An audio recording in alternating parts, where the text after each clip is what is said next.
수요 기도해 주신 말씀은 마태복음 6장 24절입니다. 마태복음 6장 24절 말씀.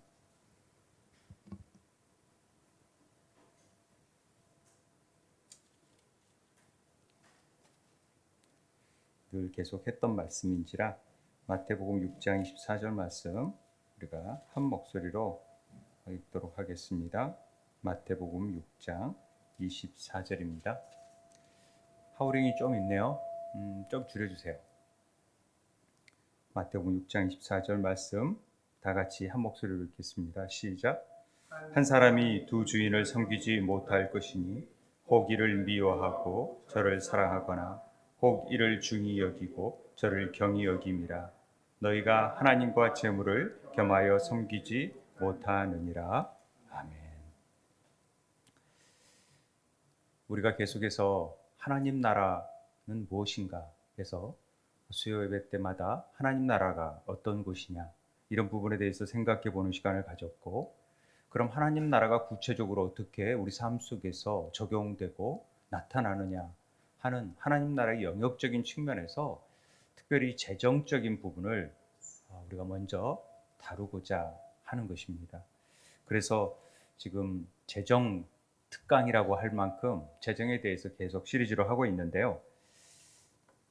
하나님 나라가 어떤 의미냐면은 어떤 땅의 지역적인 의미가 아니라 통치의 개념이라는 얘기를 드렸습니다. 그래서 하나님 나라는 우리가 얼마만큼 다스린 우리를 주장하시느냐, 이제 우리 삶 속에서 그분이 주인이 되셔서 이렇게 얼마만큼 우리를 통치하시고 다스리느냐가 하나님 나라 영역이 넓혀지느냐 그렇지 않느냐라는 문제가 되는 것입니다. 우리 안에 누가 왕이냐, 누가 주인이냐 이런 문제와도 연관이 있습니다. 누가 우리를 다스리시냐, 내 안에 하나님 나라가 이루어지기 위해서 어떤 것이 중요한 문제이냐, 이제 이런 부분을 우리가 생각해 볼 텐데요. 우리 삶 속에서 전 영역에 하나님 나라가 이루어져야 된다라는 얘기를 하고 있는 것입니다. 오늘 말씀은 늘 우리가 했던 말씀이죠. 두 주인을 섬길 수 없다. 겸하여 섬길 수 없다. 그래서 여기에서 하나님과 재물을 겸하여 섬길 수 없는데, 이 재물이 뭐냐? 우리가 맘모니아라는 이 돈, 재물이라고 알려져 있는 이 맘몬이라는 것은 하나의 우상처럼 신처럼 여겼던 그런 존재입니다. 그런데 이 우상을 우리는 아무것도 아니잖아요. 하나님만이 신이지 우상은 그냥 말도 못하고 듣지도 못하고 아무것도 아닌 건데, 우리는 왜 우상이라는 맘몬을 우상이라고 생각하냐면은 그 맘몬의 배후, 맘몬을 조종하고 그 우상의 뒤에서 조종하는 게 귀신이고 사단이기 때문에 그렇다라는 것이죠. 그래서 고린도전서 10장 20절에 보면은 무릇 이방인이 제시하는 것은 귀신들에게 하는 것이요 하나님께 제사하는 것이 아니니 나는 너희가 귀신과 교제하는 자가 되기를 원하지 아니하노라. 우상의 제물을 놓고 사도 바울이 이런 얘기를 합니다. 그러니까 이방인이 제사하는 것 자체가, 우상에게 제사하는 것 자체는 전부 다 귀신에게 한다라는 거죠. 그럼 우상의 전체적으로 그 배후에는 귀신이 있다라는 것을 우리는 압니다. 웬만큼 교회 다닌 사람들은 웬만큼 알죠. 그런데 그걸 우리 삶 속에서 실제로 경험하고 있으면서도 그 배후가 누군지를 모르는 게 문제라는 거죠. 귀신은 늘 우상 숭배의 마음을 끌리게 함으로 인해서 사람의 심리를 교묘하게 이용하는 측면이 있습니다. 우리는 예수님을 잘 섬기고 사랑하고 또 경배한다고 하면서도 왜 이렇게 우상이라고 말하는 거에 대해서 그것은 경배 대상이 아니고 우상은 귀신들이 작용하기 때문에 우리가 우상을 절대 섬겨서는 안 돼요. 우상 앞에 절해서도 안 되고 우상 안 해야 된다라고 생각하면서도 우리의 삶은 전부 다 그러고 있다라는 거죠. 이게 우리들의 문제라는 겁니다. 하나님 나라에 우리가 하나님 나라가 하나님이 우리의 왕이시다라고 고백하면서도 우리 삶 속에서는 귀신을 섬기는 일들을 겸하여 섬기는 일을 절대로 금하였는데 겸하여 섬기고 있다라는 겁니다. 귀신의 목적은 뭐냐? 하나님과 관계를 깨뜨리는 데 목적이 있어요. 10대들의 아이돌이라는 것도 우상이거든요. 아이돌이. 어른들에게는 돈, 명예, 쾌락 이런 것들이 우상인데도 그 실체를 보지를 못해요. 그리고 막 아이돌이 되고자 하는 거죠. 우리 친구들이. 그러니까 만몬의 영에 철저히 농락당하고 있으면서도 그걸 우리는 깨닫지 못한다면 이게 얼마나 안타까운 일입니까? 그래서 우리가 하나님 나라의 원칙으로 어떻게 살아야 되는지, 어떤 영적 분별력을 가지고 살아야 되는지를 분명히 알아야 되는 것이죠. 그래서 이 만몬의 영의 실체를 정확하게 알 필요가 있습니다. 만몬의 영의 배후에는 분명하게 사단 마귀들이 작동을 하고 있습니다. 악한 영들이 있습니다. 돈이나 재물을 막 신격화해서 돈을 우상처럼 떠받들며 돈이 아니면 안 된다는 생각을 막 주입하고 있어요. 그 영이 바로 마귀의 영, 만몬의 영이라고 우리가 불려지고 있는 것입니다. 그래서 두 주인을 우리는 섬길 수가 없는 거죠. 이 만몬의 세력이 실제적으로 나타나는 영역이 많은 부분이 있지만 첫 번째로 우리가 이 돈, 재물에 주안점을 두고 우리는 살펴봅니다. 우리들의 굉장히 돈과 밀접한 관련을 갖잖아요. 그렇기 때문에 만몬은 그걸 너무나도 잘 알고 있고 사단은 그 만몬을 통해서 우리들을 교묘하게 속이는 일들을 하고 있다는 것입니다.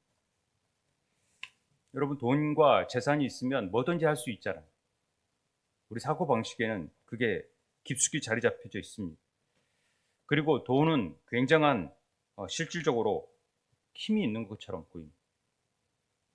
권세가 있는 것처럼 보입니다. 그런데 이 권세는요, 헛된 권세예요. 되게 권세가 있는 것처럼 보여지지만은 진짜 권세가 아니라는 것을 우리는 성경을 통해서 깨닫게 되는 것입니다. 하나님만이 진짜 권세를 가지고 계세요. 여러분, 이거 믿으세요? 근데 만몬의 영, 악한 사단도 권세가 있어요. 나름 권세를 가지고 있죠. 공중 권세 잡은 자니까 권세가 있어요. 돈 자체에는 권세가 없어요. 돈이 어떻게 뭘 하지는 못해요. 돈을 이용해서 사람들을 휘어잡는 사단의 그 괴계가 있는 것이죠. 그걸 모르고 거짓으로 속여고 있는 재정의 권세, 돈의 권세 앞에 여지없이 우리들을 무너뜨리게 하는 것입니다. 이게 사단의 목적이라는 거죠. 그래서 우리가 누구를 섬기냐에 따라서 우리는 그 밑으로 들어가게 돼 있어요. 그 수화가 되게 돼 있어요. 하나님을 섬긴다 그러면 하나님의 사람이 돼야 되는데 돈을 섬기는 자가 되면은 그 돈의 수화가 되는 것이죠. 그게 묶여 가는 겁니다. 그리스도인을 포함한 많은 사람들이 바로 이 돈에 진정한 권세가 있다라고 믿어버리고 산다라는 것이죠. 이게 굉장한 문제인데 그런 문제의식을 잘 못 느끼고 사는 겁니다. 돈이 얼마나 무력하고 무기력하고 별 볼 일 없는지 그걸 인식하기까지는 굉장히 어려워요. 그래서 그 뒤에서 영적인 그 세력을 미치고 있는데 우리가 자유롭지를 못해요. 거기에 사로잡혀 있기 때문에. 이 결박을 끊어버리고 자유로워지는 것이 참 중요합니다. 그래서 이 실체를 잘 알아야 됩니다. 돈이 실체를. 만몬이 우리를 어떻게 속이는지 이걸 알아야 되는데 걔네들을 주인이라고 속이는 거죠. 내가 힘을 가졌으니까 너는 나를 믿어. 내가 다 할 수 있어. 이런 생각을 갖습니다. 우리가 무의식적으로 또 의식적이든 생각해 보세요. 돈이 많은 사람은 힘이 있다라고 생각합니다. 여러분 안 그런 줄 아세요? 다 그렇게 배웠어요. 돈 있는 사람한테 애들도 잘 갑니다. 돈이 없는 사람 그러면 굉장히 무능하게 보여요. 그렇게 안 보여요? 그렇게 인식이 안 돼 있어요? 그러면 여러분 대단히 성숙한 사람인데 그렇게 돼 있다. 내가 솔직히 그렇게 돼 있다. 그러면 이미 잡혀 있는 거예요. 그렇게 막 속입니다. 이 영화나 드라마를 통해서도 돈이 얼마나 힘 있다라는 것을 돈의 맛을 막 보여줌으로 인해서 철저히 돈에 매몰되어 가는 세상, 뭐 오징어 게임 뭐 이런 것들 보면서도 알잖아요. 얼마나 철저하게 농락당하는지. 국가도 돈이 있어야 경제력이 있어야 막 힘을 과시하는 그런 시대가 되어 버리니까 당연히 우리는 그렇게 여겨져 버린다라는 거죠. 뭘 배우지 않아도 무의식적으로 알게 돼 버려요. 어렸을 때부터 그렇게 배우면서 왔기 때문에. 구체적으로 가르쳐 주지 않아도 그냥 알아버려요. 돈이 힘이라는 걸. 근데 하나님의 역사 가운데 돈 가지고 어떤 일을 하는 걸 보셨습니까? 아닙니다. 돈이 있다고 안 망하냐? 막 바벨론 제국 절대 무너지지 않을 것 같은 바벨론 제국이 하루아침에 무너집니다. 하나님의 콧김 한 번이면 우수수 떨어져 버리는 것이 성경 역사 가운데 분명하게 나타납니다. 그런데 우리가 뭘 이렇게 속고 있냐는 거죠. 무기가 많다고? 그게 그렇게 됩니까? 아니라는 거죠. 힘이 있다고? 아니라는 거죠. 숫자하고 상관없어요. 그래서 가장 적은 수를 가지고 하나님이 일하시는 거예요. 기도원의 300역사도 그런 측면이죠. 하나님이 하신다라는 거죠. 그런데 만몬을 돈의 가치에 두고 돈의 권세가 있다고 막 믿도록 만들어 버리는 것입니다. 이 작업을 막 했어요. 그래서 돈을 사랑하게 만듭니다. 근데 돈을 사랑함이 일만하게 뿌리가 된다라는 얘기를 하고 있는 거죠. 디모데전서 6장 10절에서. 그래서 사람들이 그걸 탐내는 자들은 미혹을 받아 믿음을 떠나 많은 근심으로 자기를 찌르는 일을 하고 있는데도 막 자기를 찔리면서도 깨닫지 못한다면 얼마나 안타깝습니까? 우리는 돈을 사랑합니다. 그리고 스스로 그걸로 찔립니다. 그리고 아파합니다. 사단의 전략은 굉장히 성공한 것처럼 보입니다. 다들 돈을 섬기고 돈을 배후에 하던 대로 다 하잖아요. 그거 없으면 아무 일도 못할 것 같고 자신이 마치 하나님처럼 자리를 차지하고 섬김을 받으려고 하는 거죠. 누가요? 그 만몬의 악한 영들이 만몬을 통해서. 이게 사단의 굉장한 전략입니다. 우리의 공급처가 하나님이시라는 걸 우리는 너무나도 잘 압니다. 그런데 우리는 돈 없으면 일을 못해요. 하나님보다는. 교회 일도 그렇게 생각하게 만드는 거죠. 돈이 있어야 일한다. 돈을 통해서 우리의 숨통을 막 조여오는 것 같이 보여요. 그런데 하나님 일은 모든 공급처는 하나님이시잖아요. 여러분 믿으세요? 하나님이 우리 공급처잖아요. 우리는 그렇게 고백하잖아요. 그런데 걱정하잖아요. 마치 하나님이 죽으신 하나님처럼. 그게 우리의 모습이라는 거죠. 여러분 일하는 목적이 뭡니까? 일하는 목적? 왜 일하십니까? 돈 벌기 위해서. 왜 아르바이트 합니까? 돈 벌기 위해서. 그리스도인조차도 다 돈 벌기 위해서. 돈 없으면은 사랑 구실을 못할 것 같으니까. 네, 정직한 답변이죠. 돈 없으면 아무 일도 못하니까. 그러면 여러분의 돈이 주인이고 돈의 권세에 철저히 사로잡혀 있는 것입니다. 그래서 여호수아, 엘리야가 뭘 택할래? 너 하나님 택할래? 아니면 저 건너편에 있는 바알을 택할래? 여호수아 24장 15절에 뭐랍니까? 만일 여호와를 섬기는 것이 너에게 좋지 않게 여기거든 너희 조상들이 강 저편에 섬기던 신이든지 너희가 거주하는 땅에 있는 아모리 족속의 신을 섬기든지 너희가 섬길 자로 오늘 택해라. 나는 여호와만 섬기겠다. 이런 고백을 여호수아, 엘리야를 통해서 하고 있는 것이죠. 여러분, 돈이 주인이세요? 하나님이 주인이세요? 자신이 없죠? 자신이. 하나님이 주인이시죠? 맞아요? 하나님을 섬겨야죠. 하나님을 택하고. 하나님과 돈하고 같이 겸하여 섬길 수 있어요? 없어요? 없어요. 하나만 택해야 됩니다. 그런데 왜 돈을 택할 거예요? 왜냐하면 돈은 눈에 보이잖아요. 현실에 너무 가깝게 있잖아요. 근데 하나님은 안 보이시잖아요. 늘 가까이 있지 않는 것처럼 보이잖아요. 그러니까 돈이 좋죠. 돈에 현찰을 쥔 어린아이도 이게 뭔지 알고 좋아해요. 주면은. 그래서 사람들이 돈을 중요히 여기는 것은 이게 뭐 당연한 것처럼 이제 되어버렸어요. 누구나 하나님보다도 더 돈을 절실하게 필요로 하니까 예배 드리는 것보다 돈 버는 게 훨씬 나은 거죠. 예배야 뭐 언제든지 드릴 수 있다 생각하고 돈은 이때 아니면 못 벌겠다 생각을 하는 거죠. 주일날 아니면 못 번다. 이렇게 생각하는 거죠. 그러니까 선택에서 그 기로에서 결단을 못 하는 겁니다. 이 묶임에서 빠져나오는 것이 쉽지 않습니다. 그래서 어려서부터 굉장한 훈련이 필요합니다.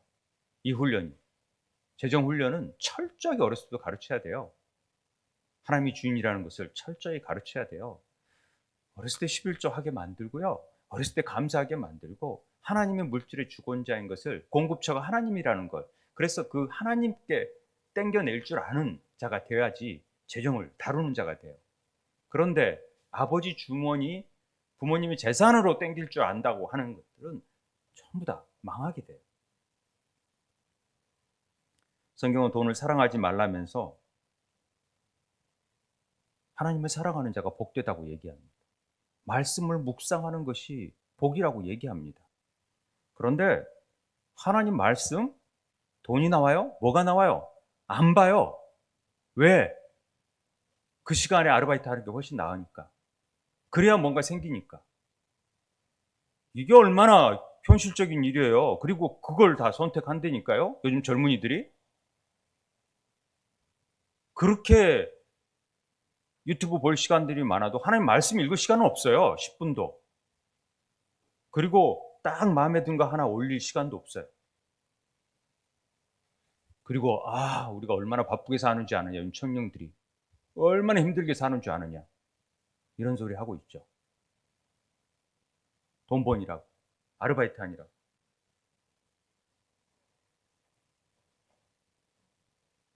부모님들이 안 벌어오면은 아마 집에서 내쫓는다 그런가 봐요. 밥을 안 주나 봐요. 그렇게 생각되어진다라는 거죠, 우리가. 그러니까 아담 할아버지부터 지금까지 동서고금을 막론하고 모든 족속들이 돈보다 더 좋은 게 없다라는 DNA가 이미 들어와 버렸어요. 그래서 우리는 돈을 하나님보다 더 사랑합니다. 이게 우리의 모습입니다. 아무리 거룩한 척해도요, 돈 앞에 무너집니다. 아니, 목회자들도 이 은퇴하신 목사님들도 오랫동안 신앙생활 그렇게 열정적으로 했던 분도 돈 앞에 넘어져 버려요, 순식간에. 그러지 않는 목회자들도 많은데 그런 목회자들도 있다라는 거죠. 그런데 하나님이 그 돈이 얼마나 별 볼 일 없다는 것을 철저히 깨닫게 하고 나서야 그 돈을 제대로 버릴 줄 알아요. 병들어 보니까 돈이 전부가 아니라는 걸 아는 거죠. 자녀들 잃고 보니까 뭔가 없어지고 보니까 이게 돈이 전부 다가 아니었었구나. 내가 마치 속고 있었구나. 제가 자연인 프로를 가끔 보는데 자연에 들어가니까 이제 너무 좋다라는 거죠. 왜 이렇게 아둥바둥 살았나? 왜 그거에 다 실패하고 또 사업하고 보니까 이제 정신이 눈이 떠져주니까 열심히 살아가는 모습을 보는 것 같아요. 이 부분이 정립이 안 되면 절대 하나님께 쓰임 받을 수 없어요. 그래서 강조하는 거예요. 이 부분이 해결되지 않으면 아무리 장로님, 목사님, 군사님 돼도 소용없어요. 이 부분이 해결돼야 돼요. 이게 안 되면 다 자기 자신을 위한, 자기 개인의 목적을 위한 교회 생활이 되어버리니까 그래요. 그래서 이 부분을 좀 깊게 보는 거예요. 제가 최근에 그 국민일보를 읽다가 대학 교수가 된 노숙자라는 책을 소개하는 컬럼을 읽었어요. 이분이세요. 이분이 누구냐면 김덕희 백석문학대학교 문화대학교 겸임교수로 계시는 분이신데, 이분의 스토리가 책이 있더라고요. 아마 나와 있죠. 대학 교수가 된 노숙자라는 책. 그걸 이제 읽어보면은 이런 내용이 나와요. 지독한 주식 중독에 빠져 있었어요, 이분이.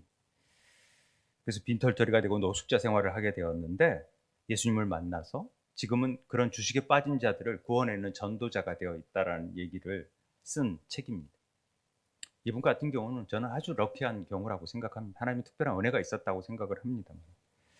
이분이 완구 사업을 했었대요. 김 교수님이 완구 사업을 하다가 친구의 권유로 93년도에 증권회사에 다니는 친구가 좀 투자를 해보면 어떠니, 그렇게 한번 했다라는 거죠. 뭐 그때가 아마 상승이 굉장히 좋은 상승장이었나 봅니다. 1,000만 원 투자했더니 금세 3천만 원이 되었고, 5천만 원 넣었더니 금세 2억이 되었다고 합니다. 막 먼지 뒤집어 쓰고 신경 쓰고 막 그런 사업하다가 이거 맛을 보니까 와, 신세계가 열리는 것 같았대요. 조금만 투자해도 이렇게 벌 수 있구나 라고 생각을 하고 평생 직업으로 여기던 사업을 정리해서 펀드 회사를 차렸대요. 펀드 회사를 차려가지고 2만 원 하는 주식을 사서 10만 원에 팔았고, 또 작전주에 같이 뛰어들어가지고 28억이 되었대요. 돈을 벌면서 막 어렸을 때 꿈꾸었던 정치가의 꿈을 다시 되새기기도 하고. 그런데 그렇게 빠른 만큼 내리막길이 있잖아요. 내리막길이. 6개월 만에 깡통 계좌가 됐대요. 막 외국인들 기관들이 장난하는 바람에 자기 같은 사람이 당했다라는 거죠. 그때 그만뒀어야 했다, 그렇게 하는데 절대 그만 못 두죠. 한번 맛을 들이면요, 마약 같아요. 이 맛을 들여본 사람들, 돈의 맛을 느낀 사람들은 이게 헤어나오지를 못해요. 그래서 처음 하다가 손해난 사람들은 아주 하나님이 사랑하는 사람들이에요. 아이고, 좀 하다가 나는 내 체질이 안 맞는갑다 하고 딱 안 하는 사람들이 좋은 거예요. 재산을 모두 날리고 막 아들 돼지 저금통까지 다 뜯어서 집을 팔고 막 그래가지고 투자를 막 계속했는데 결국은 다 날린 거죠. 정신 못 차리고 주식 중독자가 되어버립니다. 자신도 모르는 사이에. 그래서 학습지 교사, 떡공장 등에서 열심히 해서 돈을 버는 다음에 내가 다음에 한 번 또다시 조금 하면은 금방 내가 할 수 있을 거야 라고 생각을 하면서 또 이번 한 번만 해야겠다라고 했다라는 거죠.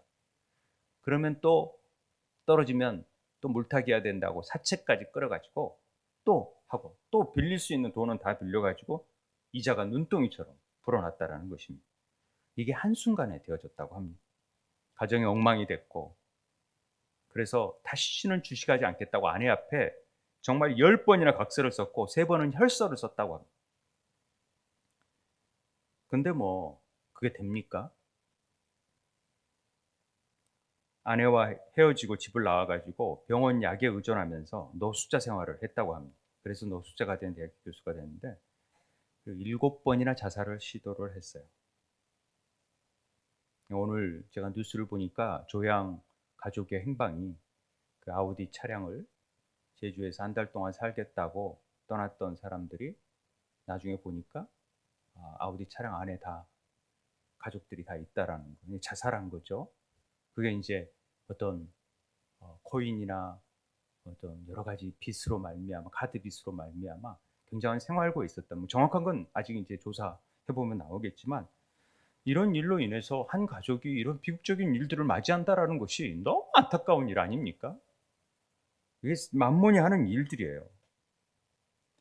이 김 교수나 이런 분들이 정신적으로 문제가 있었던 분들이 아니에요. 지극히 정상적이고 아주 엘리트였고 뭔가 열심히 성공을 향해서 나갔던 사람들이죠. 근데 사단이 이것들을 탁 유혹해가지고 넘어뜨리게 하는 것입니다.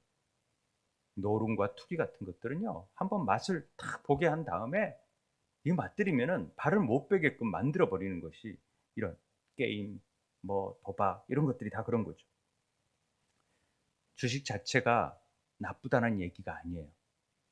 그런데 투기를 목적으로 욕심이 들어가게 되면은 이것들이 일을 낸다. 이걸 통해서 사단은 자꾸만 그걸 막 유혹하게 만드는 게 문제라는 거죠. 욕심과 탐심을 막 불어넣어 가지고 이 주식의 어떤 근본적인 개념들을 어그러뜨게 만들어서 욕심이 딱 들어오니까 더 많이 벌고 더 투자하고 자기가 넘어서 정확한 재정 원칙에 따라서 투자하는 일들이 아니라 뛰어넘는 일들을 해서 무리하게 행하는 일을 하는 거죠. 제가 해봐서 알아요. 제가 사업도 해봐서 알고 주식도 해봐서 알고 이거 하기가 참 어렵다라는 거죠. 제어하기가. 그는 이렇게 말합니다. 주식으로 처음엔 돈을 꽤 벌었습니다. 그런데 그게 쥐약이었습니다. 얼마 후 매수한 주식이 폭락하며 돈을 잃고 노숙자 쉼터에 가게 되었습니다. 거기서 예수님을 만나게 됩니다. 상담하시는 목사님이 상담해 주면서 점점 생각이, 인지 능력이 회복되기 시작했다고 합니다. 그러면서 단기간에 왕창 돈을 벌려고 하는 그것은, 주식을 매매하는 것은 투자가 아니라 투기라는 것을 깨달았고, 나는 병에 걸렸다라는 것을 깨달았다는 거죠. 내가 병들었구나. 그래서 병에 걸렸기 때문에 이제 돈을 벌겠다는 생각보다는 살아야겠다라는 생각이 들었다라는 거예요. 그분이.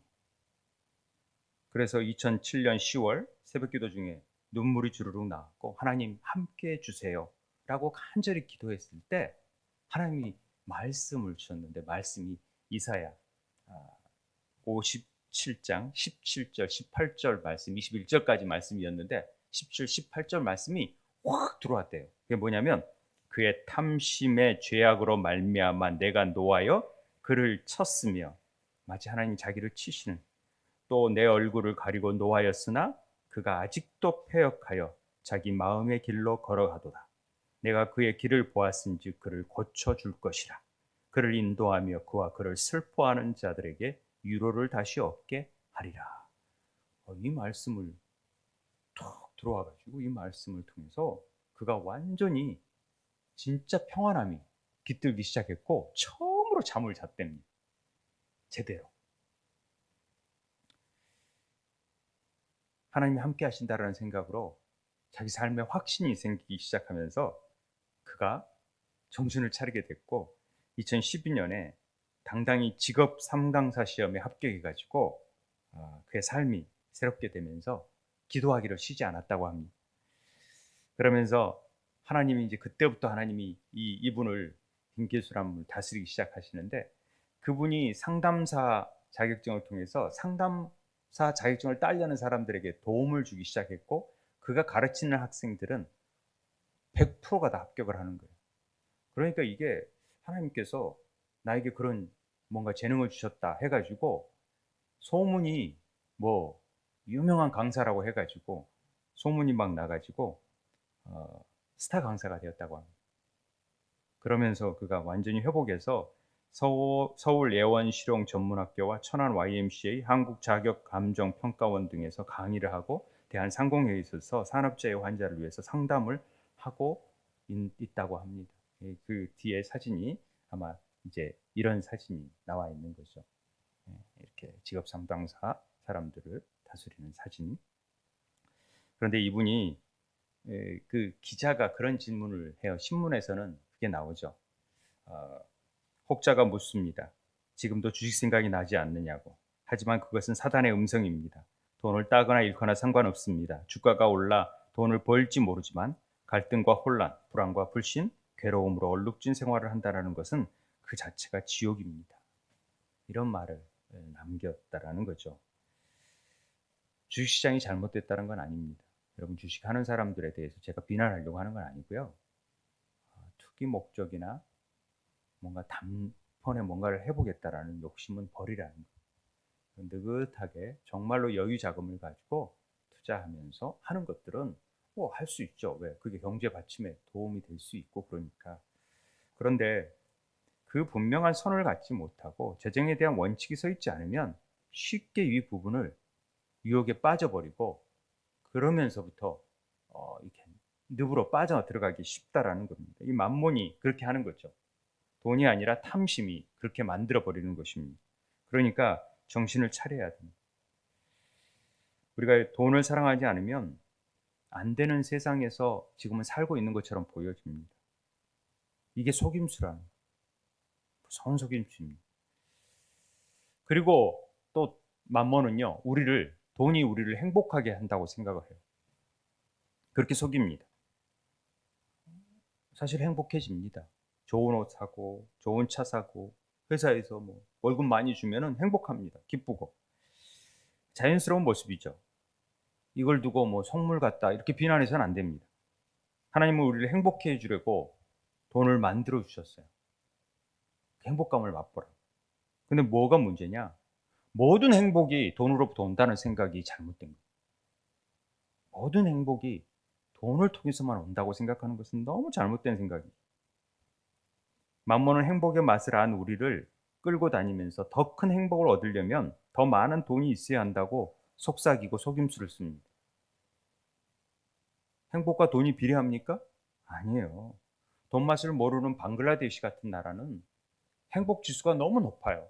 그런데 우리가 경제적으로 성공했다면서도 자살률 1위잖아요. 행복 지수가 없어요. 제가 이 표를 OECD 보면은 자살률 보면은 대한민국이 1위로 나와요. 1위로.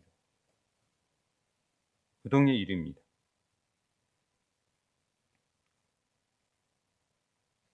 근데 가난한 나라일수록 이렇게 자살률이 높지 않죠? 그런데 잘 사는 나라들이 이렇게 자살률이 많아요. 참 이상한 일입니다. 자살 동기를 보면은요, 예전에는 나이 드신 분들은 건강 문제 때문에 자살을 많이 했는데 이제 점점 이 경제적인 문제가 자살의 많은 부분을 차지하고 있어요. 그 경제적인 이번에 실질적으로 자살한 거잖아요, 가족이. 어린아이, 아이가 뭔 죄가 있어요? 부인이 뭔 죄가 있어요? 그러면서 다 가족들을 같이 그냥 너무 가슴 아픈 일이죠. 만몬은 돈의 맛을 보여주고 나서 행복이 아닌 불행의 구렁텅이로 자꾸 우리를 몰아갑니다. 더 행복해지고 더 많은 돈을 벌고자 발부둥치도록 만들어갑니다.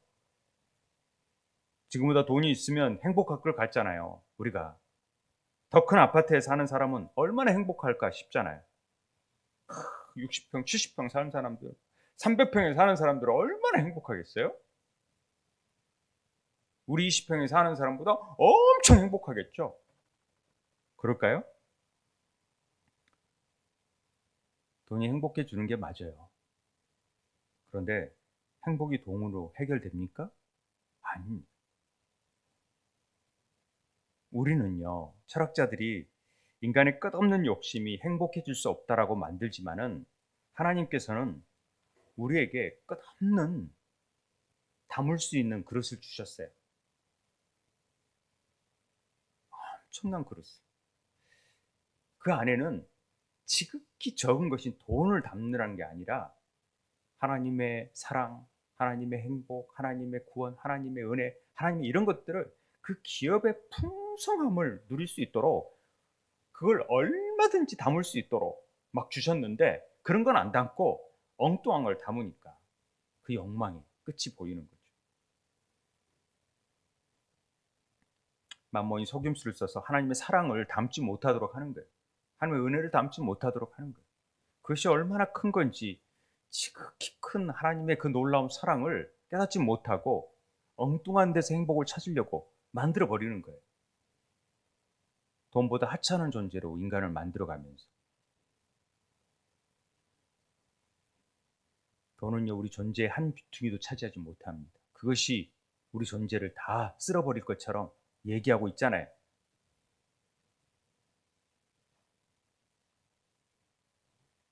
그래서 우리는 행복해지지 못하는 마법에 걸려있는 마치 그런 사람처럼 지내고 있습니다.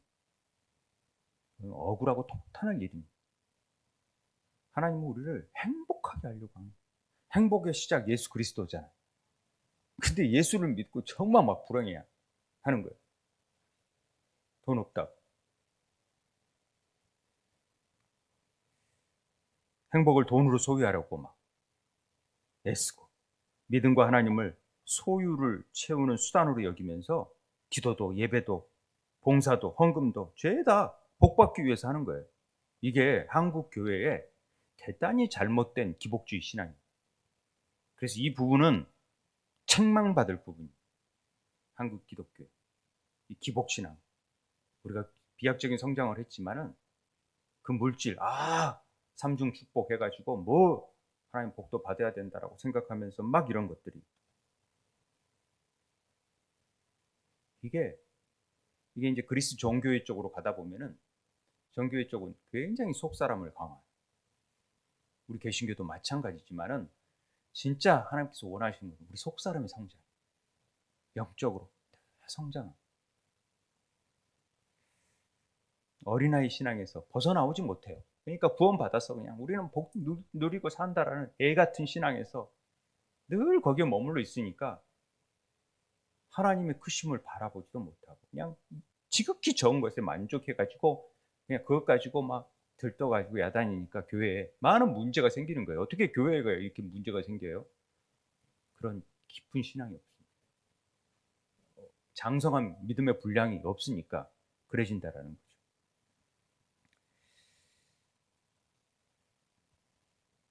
만몬은 돈만 있으면 모든 것이 해결된다고 생각하는 존재들입니다. 돈이 있어야 병원도 가고 돈이 있어야 애도 공부도 시키고 결혼도 시키고 집도 살 수 있고 용돈도 드리고 하여간 돈이 많은 일을 하죠. 문제는 돈이면 무엇이든지 할 수 있다라는 잘못된 생각입니다. 돈만 있으면 어떤 것도 해결할 수 있다라고 여겨버리는 거예요. 돈이 있으면 좋은 일을 할 수 있죠. 그런데 돈만 있으면 다 할 수 있다라고 생각하는 것 자체가 잘못된 거라니까요.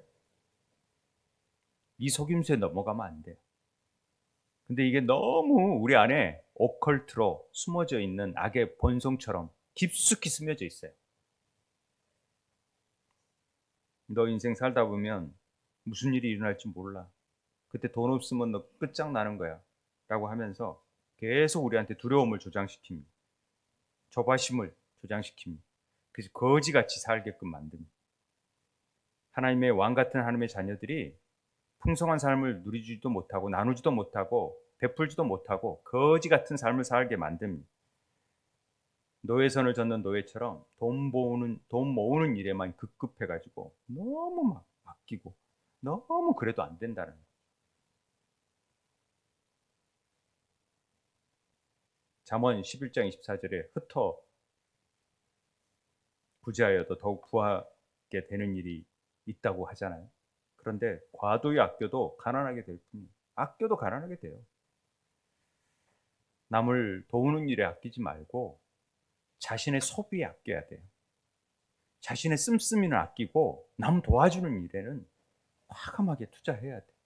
그런데 반대로 하잖아요. 남 도와주는 일은 인색하고 자신의 씀씀이에 대해서는 너무나 관대한 사람들이 많잖아요. 그러니 하나님의 재물이 절대 고여들지 않아요. 그 안에 머물지 않아요.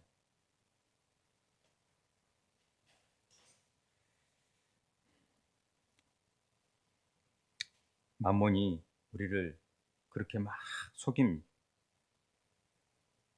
하나님이 우리 아버지인데 우리를 불행하게 만들도록 하나님이 우리를 디자인했겠습니까? 절대 아닙니다. 사단이 속이는 거죠. 우리는 행복하게 하나님께 복받는 존재로 살아가게 돼 있어요. 그런데 미래에 대한 불확실함성으로 인해서 자꾸만 두려움을 주고 걱정하게 만들고 염려하게 만드는 것은 돈이 주는 것들에 속는 겁니다. 맡겨야죠. 만몬은 이 모든 것이 자기 거라고 생각합니다. 이건 내 것. 네가 가진 것도 내 것. 이렇게 속입니다. 내가 사는 집 내 것 맞지요? 내가 모는 차 내 것 맞지요? 내 통장에 든 돈, 내가 가진 토지 다 내 것 맞지요? 아니요. 하나님의 것이에요. 이게 정립이 안 되면 우리 삶이 안 돼요. 절대 하나님께 쓰임 받을 수가 없어요. 이 부분이 안 되면. 이건 강조해도 지나치지 않는 부분입니다. 내 것이라고 생각되는 사람, 딱 내 것이라고 생각하는 순간부터 우리 삶은 치사해져요. 그리고 아주 강팍해져요. 그거 뺏기지 않으려고 하고. 인색함에 사단이 하는 일들과 비슷하게 되어집니다. 이건 만몬은 하나님 것을 자기 것이라고 우기는 이 뻔뻔스러운 날강도처럼 사는 거잖아요. 우리도 그렇게 만들어 버리는 거예요. 이게 내 거라고. 하나님이 주신 건데. 한순간이면 슉! 네가 그걸 몰라? 그럴 텐데. 웃기는 거죠. 근데 더 문제는 하나님을 이용해서 자기 소유를 더 늘리려고 하는 사람들이 있다라는 거죠. 게하시처럼 자기의 주어진 기회를 막 자기 소유로 만들고자 하는 것이 악한 영들의 만몬의 영의 움직임입니다. 하나님 걸 훔쳐서 자기 것이냐 주인 노릇하고 한술 더 떠서 하나님을 이용해서 하나님 것을 훔치려고 하고 아주 이거 고약한 일이죠. 마지막으로 만몬은 우리가 돈의 계산에 발가라고 얘기합니다. 그래서 똑똑하게 잘 따지라고 얘기합니다. 저도 이 부분에 잘 속는데 제일 싼 것을 사서 제일 비싼 값에 파는 것이 좋은 거죠, 우리는. 그런데 상대를 속이거나 강탈하지 않으면 이런 일들은 이루어질 수 없습니다. 계산을 똑바로 하라는 얘기 같지만 따지고 따지다 보면 어떤 일이 벌어지냐면은 사이가 멀어져요. 심지어 원수가 됩니다. 계산하기 시작하고 이익을 따지기 시작하면 관계가 틀어지기 시작합니다. 만몬은 돈만 개입되었다 하면 따지고 따지라고 소리칩니다. 그래서 네 목 챙겨라 이렇게 얘기합니다. 학창 시절에 수학 싫어하는 사람도 돈 문제에 대해서는 얼마나 철저한지 모르고 돈 문제가 개입되면 원수가 되고 심지어 살인까지 한다고 하잖아요. 근데 천국은 거저주고 거저받는 삶입니다. 형제들 간에 돈 거래하지 말라 그러잖아요. 사람 잃고 돈 잃는다. 그리스도 형제들 간에 돈 거래하지 말라. 형제들 간에 돌아가신 아버지 상속 때문에 땅속에 딱 묻고 와서 형제들끼리 칼부림하는 집안이 꽤 많다고 합니다. 유산 때문에. 만몬이 이렇게 만들어버려요. 그러니까 형제들 간에 우리 그리스도인들 간에 좀 손해보더라도 허허 웃고 그러려니 하고 말대 안 되는 이익을 차지했어도 그래 잘했다 잘 먹고 그냥 잘 살아 이렇게 박수 쳐주고 그렇게 해야 됩니다. 남도 이웃이라고 하여 형제처럼 하라고 가르치고 있는 우리 기독교는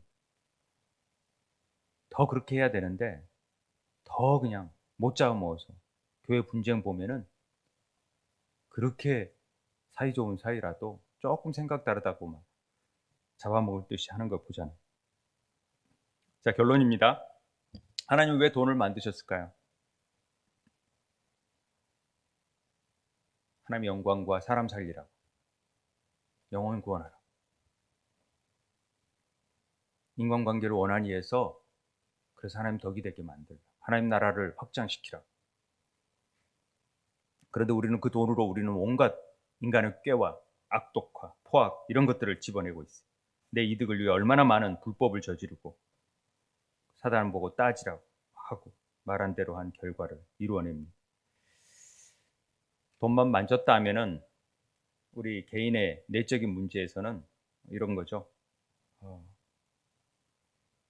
처음 세 가지는 하나님보다 돈을 사랑하는 것, 제가 말하는 것, 오직 돈이 있어야 행복해질 수 있다는 것, 모든 일의 해결사가 돈이라는 것이 다 개인적인 문제에서 나온 부분입니다. 그러나 나머지 두 번 얘기한 것, 인색하고 따지는 것은 공동체 문제예요. 아무튼 이런 것들이 인간관계를 다 망가뜨리게 만든다라는 거죠. 이 실체가 만몬의 영이라는 것입니다.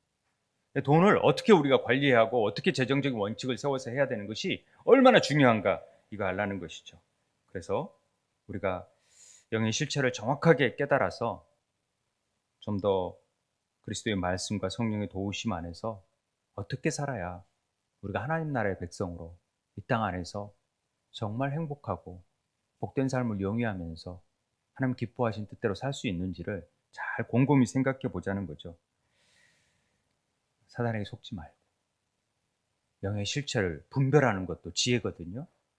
이걸 볼 줄 알아야 돼. 이걸 볼 줄 알아야 빨리 이걸 차단하고 그래. 그리고 그런 유혹이 들어올 때 더 빨리 포기해버리고 내려놓는 것이 중요합니다. 다 같이 기도했으면 좋겠습니다.